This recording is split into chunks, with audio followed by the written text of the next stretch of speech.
Everyone, Radhe Radhe. कैसे हो आप सब? आई होप कि आप सब अच्छे ही होंगे और स्वस्थ होंगे। आप सभी का स्वागत है आपके चैनल कुसुम फैमिली ब्लॉग में। तो यहाँ देखिए, करवा चौथ की वीडियो मेरी काफ़ी लेट जा रही है, उसके लिए सॉरी है। आगे वीडियो में देखने के लिए मिलेगा मैंने क्यों इतनी लेट वीडियो डाली है। तो यहाँ गीता है, सारिका भाभी, ये लोग अपना फ़ोटो शूट कर रही हैं आपस में तैयार होने के बाद में।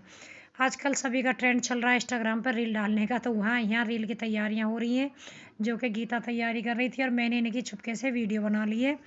तो अभी इनका गाना सेलेक्ट नहीं हो पाया, गाना सेलेक्ट हो जाएगा उसके बाद तैयारी, फिर उसके बाद करेंगी सारी पूजा। पहले की बात है, एक साहूकार के 7 बेटे और उनकी एक बहन करवा थी।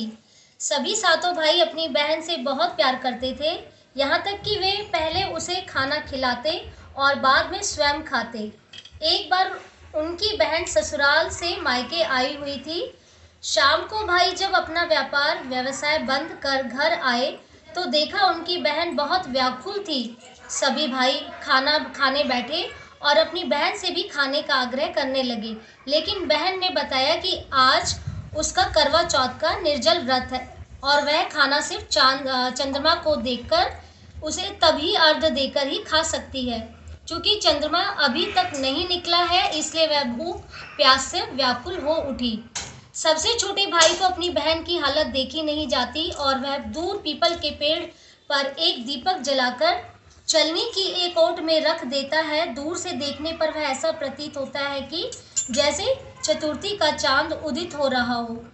इसके बाद भाई अपनी बहन को बताता है कि चांद निकल आया है, तुम उसे अर्घ्य देने के बाद अपना भोजन कर सकती हो। बहन खुशी के मारे सीढ़ियों पर चढ़कर चांद को देखती है, उसे अर्घ्य देकर खाना खाने बैठ जाती है।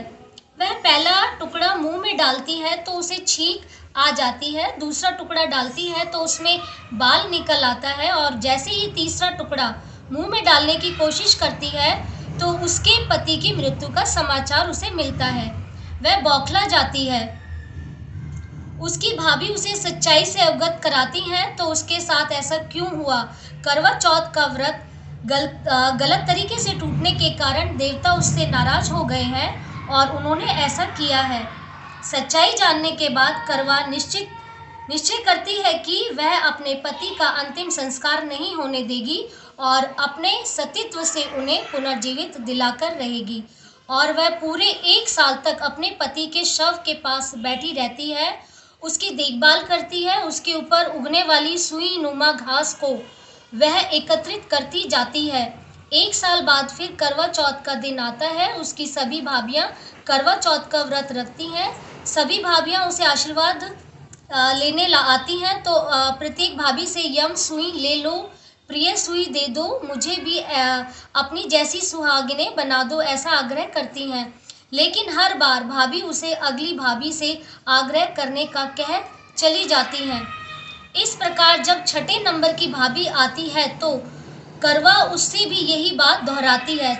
यह भाभी भी उसे बताती है कि चूंकि सबसे छोटी भाभी की वजह से उसका व्रत टूटा था, अतः उनकी पत्नी में भी वही शक्ति। बोलो करवा मैया की जय, गणेश भगवान की जय, पार्वती माता की जय, शिव परिवार की जय। इसमें ना एक और कथा, मकान बन रहा था, वह बोली पत्थर का गणेश बना दो। मिस्त्री बोले जितने हम तेरा पत्थर का गणेश गढ़ेंगे उतने में तो अपनी टेढ़ी हो जाए, और अब उनकी दीवार टेढ़ी हो गई। वह चिने और ढह जावे। इस तरह करते करते शाम हो गई।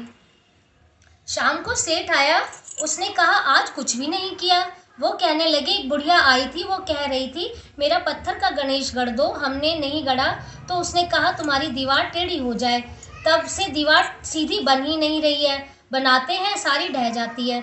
सेठ ने बुढ़िया बुलाई, सेठ ने कहा हम तेरा सोने का गणेश गढ़ देंगे, हमारी दीवार सीधी कर दो। सेठ ने बुढ़िया को सोने का गणेश गढ़ दिया। सेठ की दीवार सीधी हो गई। जैसे सेठ की दीवार सीधी हुई वैसे सब की करना हो। बोलो गणेश भगवान की जय। ये तो इसमें आ गया है, वो कोई आ गई।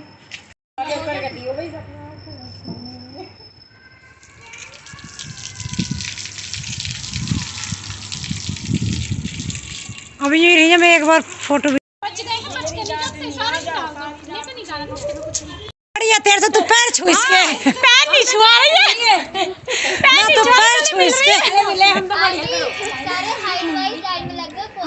लाइट। जाओ छोटे नहीं, एक ही लाइन में। वीडियो इंस्टाग्राम पे बना।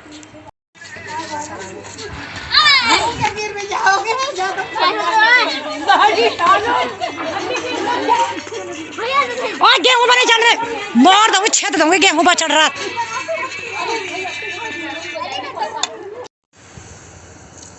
हो गई सही। चलो अब अपने अपने घर। और यहाँ पे देखिए उसके बाद में अगले दिन गई थी मैं मार्केट शॉपिंग करने के लिए। तो ये है सदर, दिल्ली का सदर मार्केट। घर में तैयारियां चली रही हैं शादी की, आप लोगों को ज़्यादातर पता है। मैंने वीडियो में आवाज़ छोड़ दी है आज, मैंने मतलब बहुत ज़्यादा एडिटिंग नहीं की है, आपको वीडियो में ओरिजिनल ही देने वाली हूँ। यहाँ पर एक दो जगह मैंने वॉइस करी है, ओवर करी है, क्योंकि यहाँ पे ना मार्केट का एरिया है तो बहुत ज़्यादा शोर शराबा बाइक वगैरह का, इन सब का। तो यहाँ पे हमने जो सामान खरीदा था उसको लेके चल दिए हैं घर के लिए वापस सदर मार्केट से। पीछे देखो।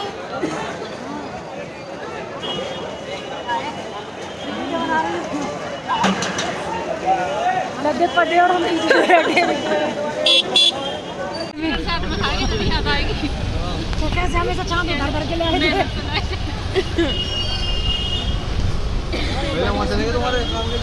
ये पता है लेना, लेकिन वो ना मम्मी महंगा, भारी बहुत। हाँ लेकिन एक बात बताओ, वो रोज यूज वाला नहीं था, इतना भारी थोड़ी यूज होता है रोज में। तो 8,500।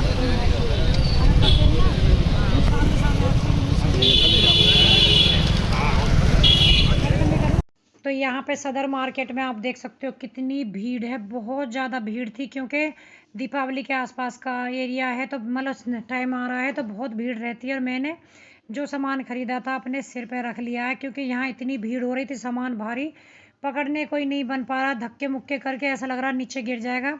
तो मैंने सिर पर रखा। तो ईशु भाभी हंस रही थी कि ये क्या है सिर पे लेके चल रही हो। मैं कोई बात नहीं, यहाँ पे तो सभी लोग अपने सिर पे उठा करके चल रहे हैं, क्योंकि उसके अलावा कोई रास्ता भी नहीं है। और यहाँ पे क्या है, अगर हम रिक्शा वगैरह करते हैं ना तो 2 से 3 घंटे जाम में फंस जाते हैं। तो जितना यहाँ पे आप पैदल चल पाओगे उतना ही आप जल्दी से मार्केट को और इस एरिया को कवर कर पाओगे, क्योंकि यहाँ पे भीड़ ज़्यादा रहती है तो इसलिए रिक्शे वगैरह निकल नहीं पाते हैं। आप लोग देख रहे होंगे कि बहुत कम रिक्शे हैं जो भी हैं सामान वगैरह को ढोने वाले। ये वैसे नहीं है जैसे सवारी लेकर के चलेंगे, क्योंकि उसके लिए आप लोगों को 2 से 3 घंटे जाम से जूझ करके तब पहुँचेंगे, उतने में काफ़ी मार्केट के लिए लेट हो जाते हैं। तो इस चक्कर में हम लोग भी यहाँ पे काफ़ी पैदल ही चले हैं। तो आप देख सकते हैं जनता इधर से उधर जाना आना। और दिल्ली का जो सदर मार्केट है काफ़ी मतलब सामान खरीदने के लिए अच्छा है। जो लोग नहीं गए हैं वो एक बार जाएं, यहाँ पे अच्छी खासी बार्गेनिंग होती है, आप लोग कर लीजिए। कहीं ऐसा ना हो आप भी सामान खरीदने का टाइम पे वहाँ पे लुट जाएं। तो फटाफट हम लोग घर आ रहे हैं। चलो तो तुम्हारे पीछे ऑक्सीडाइज्ड।